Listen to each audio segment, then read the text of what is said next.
এখন কার্তিক মাস চলছে। ঢাকার রাজপথ যেন কোনো অদৃশ্য ঝড়ের পূর্বাভাস দিচ্ছে।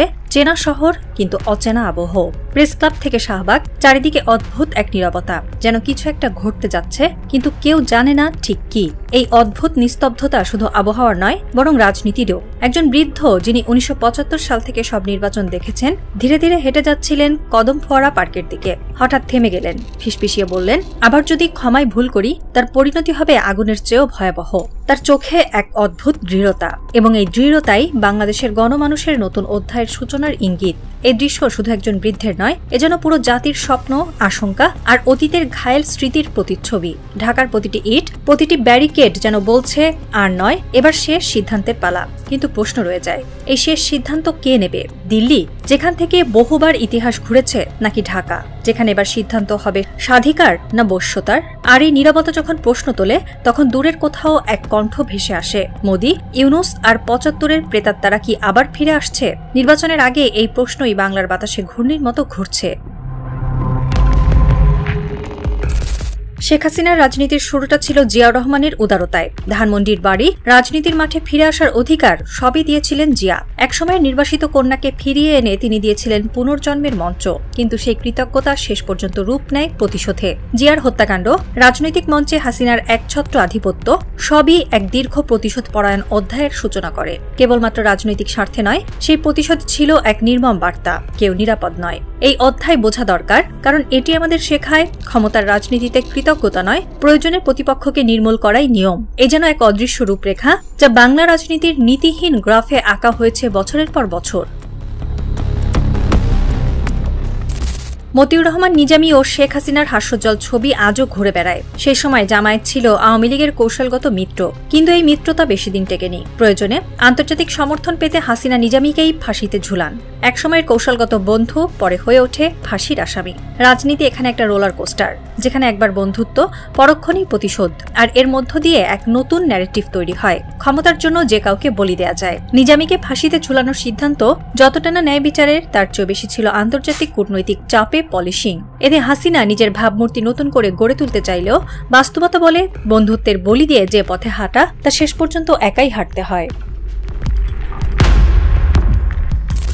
2001 সালে ক্ষমতায় এলে খালেদা জিয়া শেখ হাসিনাকে রাজনৈতিক নিপীড়নে ঠেলে দেননি। হাসিনাকে রাজনীতি করতে দিয়েছিলেন, আদালতের মুখোমুখি করেননি।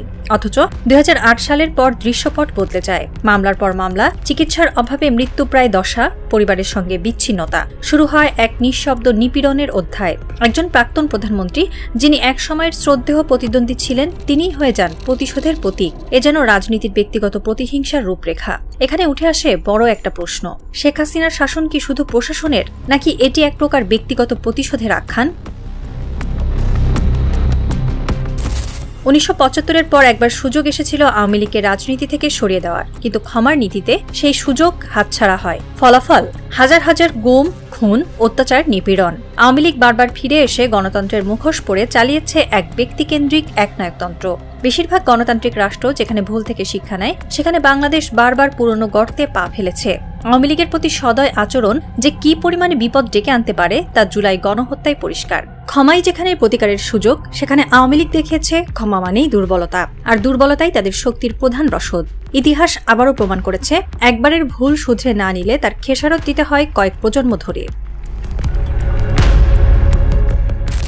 একই গর্তে দুইবার পা দেবেন না, এই হাদিস আজ রাজনীতির শ্রেষ্ঠ পাঠ। কিন্তু আমরা সেই গর্তে শুধু দুইবার নয়, 4 বার পড়েছি। আওয়ামী লীগের ছলনার রাজনীতিতে আমরা বারবার ভুল করেছি।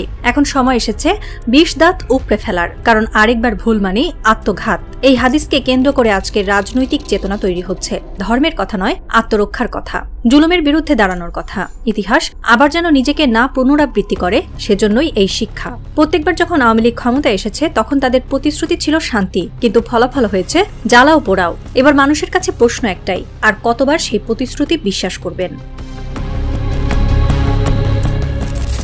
ঢাকার আকাশে সকালবেলায় সূর্যের আলো পড়ছে, কিন্তু মানুষের চোখে জেগে আছে রাত্রির ছায়া। আগুন, রক্ত, বিক্ষোভ, প্রতিবাদ, সব মিলিয়ে এক বিস্ফোরণের প্রাক্কাল। কারো চোখে এই পরিস্থিতি সংঘর্ষের অপরিহার্যতা, আবার কারো মতে নবজাগরণের পূর্বাভাস। কিন্তু ইতিহাস যাই বলুক, জনতার মুখে এবার নতুন কথা আর নয়, এবার দাঁত ভাঙা জবাব, এবার প্রতিশোধ নয় প্রতিকার। নির্বাচনের ঢোল বেজে উঠেছে, কিন্তু প্রশ্ন রয়ে গেছে, এইবারও কি ভুল করব আমরা, নাকি এবার ইতিহাসের গতিপথ পাল্টাবো?